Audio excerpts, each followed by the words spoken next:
শেখ হাসিনার ছেলে সজীব ওয়াজেদ জয়কে অপহরণের মাধ্যমে হত্যা চেষ্টা ষড়যন্ত্রের মামলায় দণ্ডপ্রাপ্ত দৈনিক আমার দেশ পত্রিকার সাবেক সম্পাদক মাহমুদুর রহমানকে কারাগারে পাঠানো হয়েছে।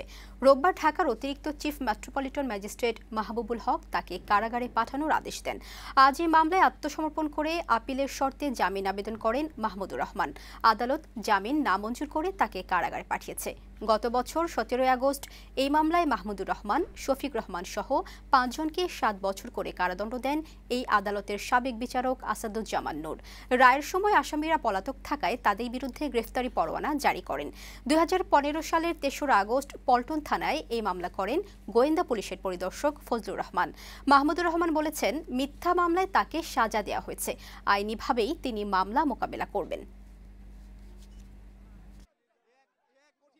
মেরুদণ্ড সোজা রাখবার জন্য আমি এই সিদ্ধান্ত নিয়েছি যে আইন যেটা আছে বাংলাদেশে সেই আইন অনুযায়ী আমি কার্ডে সারেন্ডার করব এবং আমি লড়াই অব্যাহত রাখবো, যদিও এই মামলা সর্বৈব মিথ্যা।